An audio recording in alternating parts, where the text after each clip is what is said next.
तो हेलो दोस्तों, स्वागत है कोर्स तो स्टडी में। आज की वीडियो बताना फर्स्ट डिवीजन कैसे आए, फर्स्ट डिवीजन कैसे आए और 60 प्लस नंबर कैसे लाए, यानी कि फर्स्ट डिवीजन कैसे आए और 60 प्लस नंबर कैसे लाए। यानी कि जो स्टूडेंट इस साल मैट्रिक एग्जाम देने वाला है, यानी कि बिहार बोर्ड का एग्जाम देने वाला है, उसके लिए बहुत ही इंपॉर्टेंट वीडियो होने वाला है। देख लीजिए फर्स्ट डिवीजन कैसे, यानी कि फर्स्ट डिवीजन कैसे आए और 60 प्लस नंबर कैसे लाए। यानी कि फर्स्ट डिवीजन भी आना है आपको, 60 प्लस नंबर भी लाना है। तो चलिए कैसे तैयारी इसके लिए करना है, कैसे तैयारी करना है इसके बारे में बताने वाला है। कैसे तैयारी करना है और कौन सा चैप्टर पढ़ना है, यानी कि कौन सा चैप्टर पढ़ना है, यानी कि कौन सा चैप्टर पढ़ना है जो कि VVI हो, यानी कि कौन सा चैप्टर पढ़ना है और जो कि VVI चैप्टर हो, यानी कि ऑल सब्जेक्ट के बारे में बात करने वाले, यानी कि ऑल सब्जेक्ट के बारे में बात करने वाला है। हिंदी, मैथ, इंग्लिश, साइंस सारा सब्जेक्ट के बारे में बात करने वाला है। वीडियो को बिना स्किप करते हुए देखिएगा ताकि आपको वीडियो समझ में आए। तो चलिए आगे की ओर चलते हैं। लिखा हुआ बिहार बोर्ड कक्षा 10 पाठ्यक्रम 2023-2024, यानी कि 2024 में जो स्टूडेंट एग्जाम देने वाला है उसके लिए बहुत महत्वपूर्ण होने वाला है। वीडियो बिना स्किप करते हुए देखिएगा। देख लीजिए यहाँ क्या लिखा हुआ है, विषयों। यहाँ क्या लिखा है, विषयों। यहाँ लिखा है विषय। विषयों का मतलब हो गया सब्जेक्ट, यानी कि विषयों का मतलब क्या हो गया, सब्जेक्ट। विषय का मतलब हो गया चैप्टर, यानी कि विषयों का मतलब हो गया सब्जेक्ट और विषय का मतलब हो गया चैप्टर। तो चलिए कौन सा चैप्टर से कौन सा क्वेश्चन पूछेगा चलिए बता देते हैं आप लोग को। देख लीजिए पहला जो क्या मेरा दिया हुआ है विज्ञान। विज्ञान में कौन सा चैप्टर से क्वेश्चन पूछेगा, देख लीजिए पहला क्या दिया हुआ है, रासायनिक योगी। पहला क्या हुआ, रासायनिक योगी। दूसरा हो गया जीवित दुनिया। दूसरा क्या है, जीवित दुनिया। तीसरा क्या है, बिजली और उसके प्रभाव। तीसरा बिजली और उसके प्रभाव। चौथा हो गया प्रकाश और संचारण। चौथा हो गया प्रकाश और संचारण। पांचवा हो गया प्राकृतिक संसाधन। पांचवा हो गया प्राकृतिक संसाधन। देख लीजिए ये पांचों है जो सब्जेक्ट बहुत VVI चैप्टर है।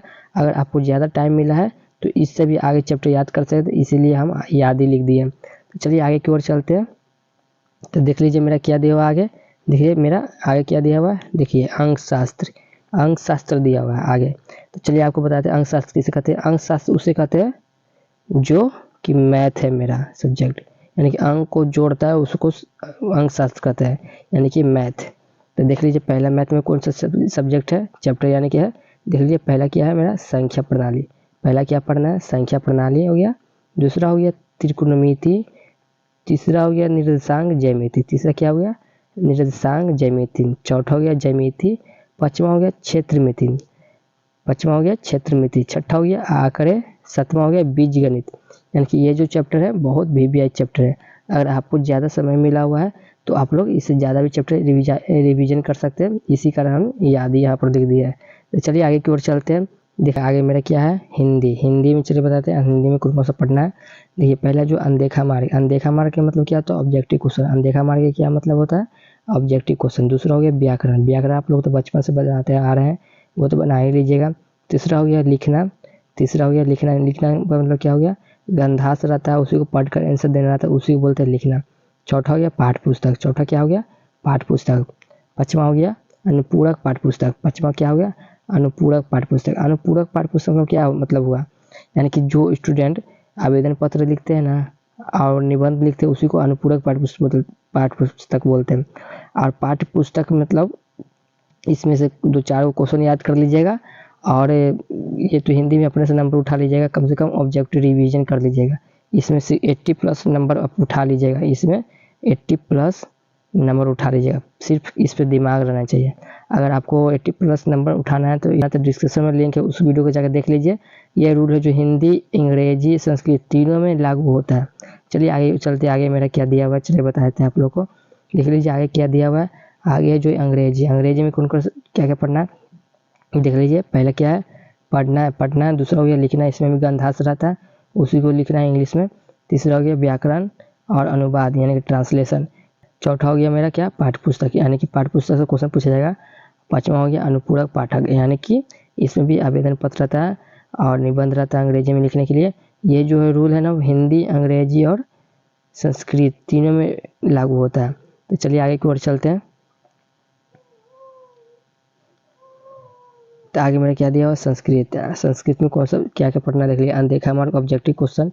आप लोग ऑब्जेक्टिव क्वेश्चन पर ज़्यादातर ध्यान दीजिएगा, क्या कि ऑब्जेक्टिव क्वेश्चन से आप नंबर उठा सकते हैं ज़्यादातर। दूसरा क्या हो गया, व्याकरण। संस्कृत में व्याकरण रहता है। तीसरा हो गया लिखना। लिखना यानी कि गंधास इसमें भी रहता है संस्कृत में। चौथा हो गया पाठ्य पुस्तक से क्वेश्चन पूछा जाएगा। 5वां हो गया अनुपूरक पाठ्य पुस्तक से, यानी कि अनुपूरक पाठ्य पुस्तक में यानी आवेदन पत्र, निबंध, इसमें भी संस्कृत में लिखना रहता है। चलिए आगे और चलते हैं। तो देख लीजिए आगे क्या दिया हुआ मेरा, सामाजिक विज्ञान। आगे क्या दिया हुआ, सामाजिक विज्ञान। सामाजिक विज्ञान में कौन सा चैप्टर पढ़ना देख लीजिए। पहला हो गया भारत और समकालीन विश्व, यानी कि पहला है भारत और समकालीन विश्व पढ़ना है। दूसरा हो गया भारत के संसाधन, दूसरा हो गया भारत के संसाधन। तीसरा हो गया राजनीतिक विज्ञान, तीसरा राजनीतिक विज्ञान। चौथा हो गया अर्थशास्त्र को समझना है। और पाँचवा हो गया आपदा प्रबंधक, यानी कि पाँचवा हो गया आपदा प्रबंधक। यानी कि ये जो चैप्टर है ना आप लोग ध्यान से पढ़ लीजिएगा ना, कम से कम 80+ नंबर आएगा। यानी कि जो अभी बताया है उस रूल को फॉलो करते हैं ना तो आप कम से कम 80+ मतलब कि नंबर ला सकते हैं। सिर्फ आप लोग दिल से मेहनत करिएगा, बस आप लोग दिल से मेहनत करिएगा और दिमाग भी यूज करना है। एग्जाम में दिमाग भी यूज करना और दिल से मेहनत कर लिया जो अभी बताया है। तो चलिए आगे की ओर चलते हैं। आप लोग कितना में से कितना नंबर मतलब उठा पाएंगे आपको बता देते हैं। तो देख लीजिए मेरा पहला क्या है, मैथ। देख लीजिए मैथ में है 100 क्वेश्चन पूछता है ऑब्जेक्टिव में, 100 क्वेश्चन पूछता है जिसमें से आपको 50 का आंसर देना रहता है। 50 में से आप अंदाज ही मार देंगे ना और याद कर लिए वो चैप्टर तो ठीक है, और अंदाज ही मार देंगे तो कम से कम 30+ सही हो जाएगा, 30+ सही हो जाएगा। और कम से कम सब्जेक्टिव में ला दिए 25 नंबर तक, टोटल कितना हो गया 55 नंबर। ऐसे ही हिंदी में देख लेते हैं। हिंदी में भी क्या करना देख लीजिए। हिंदी में क्या करना है आपको, कम से कम 100 क्वेश्चन रहता है ऑब्जेक्टिव क्वेश्चन, इसमें भी 100 क्वेश्चन रहता है ऑब्जेक्टिव क्वेश्चन। आपको 50 का आंसर देना रहता है, 50 का आंसर देना रहता है। अगर आप 30 भी ला देते हैं ना, हिंदी में 30 भी ला देते हैं ना और सब्जेक्टिव में 30 ला देंगे तो कम से कम इसमें 60 हो जाएगा, 60 नंबर हो जाएगा। आप लोग सब्जेक्टिव में तो 30 उठा ही लीजिए, 30+ उठ जाएगा, मेरे ध्यान से 30+ उठ जाएगा। आपको रूल फॉलो करना है जिसे हम बताए हैं। तो चलिए आगे इंग्लिश के बारे में बात कर लेते हैं। इंग्लिश के बारे में बात कर लेते हैं। इंग्लिश में भी वही है, 100 क्वेश्चन रहता है ऑब्जेक्टिव क्वेश्चन, आप 50 का आंसर देना रहता है। आप 50 में से कम 25 भी आंसर ला दिए ना, मतलब कि सही ला दिए ना, और 30+ ला दिए, 30+ सब्जेक्टिव में ला दिए, यानी कि टोटल प्लस कितना हो गया 55 हो गया। यानी टोटल मतलब कि जोड़ है 25 और 30 को तो 55 हो गया। तो आगे और भी चलते हैं। इंग्लिश का उतना भी वैल्यू नहीं है, मतलब कि कम से कम इसमें पासिंग मार्क्स लाना है, यानी कि 33+ नंबर लाना है आपको। कम से कम इसमें इंग्लिश में पास होना है, इसका नंबर नहीं जुटता है। तो चलिए आगे की ओर चलते हैं। तो देख लीजिए मेरा आगे क्या दिया हुआ है, देख लीजिए आगे मेरा क्या दिया हुआ है, संस्कृत। संस्कृत में कितना लाना है आपको, 100 क्वेश्चन रहेगा, आपको लाना है 50 को आंसर बना के लाना है। 50 में से आपको सही कम से कम 30 हो गया, और 30 सब्जेक्टिव में लिया है, आवेदन पत्र लिख के लिया है, व्याकरण लिख के लिया है, निबंध लिख के लिया है, कम से कम 30 नंबर ला दिए हैं। तो टोटल कितना हो गया, 30 हो गया। साइंस, यानी कि साइंस में 80 ऑब्जेक्टिव क्वेश्चन पूछता है, आपको 40 का आंसर देना रहता है, यानी कि ऑब्जेक्टिव 40 का आंसर देना रहता है। और 40 में से कम 25 ला दिया, 25 सब्जेक्टिव भी लिया है, और 18+ नंबर दे देगा। और स्कूल से जो प्रैक्टिकल कॉपी आप जमा करेंगे ना उसमें 18+ नंबर दे देगा, या 18 से कम नहीं देगा, ऊपर ही दे सकता है। और उसका नंबर जोड़ के 68 हो गया, यानी कि उस नंबर को जुटता है, यानी कि टोटल कितना हो गया 68 हो गया। इसमें भी सोशल साइंस में भी वही रूल लागू होता है।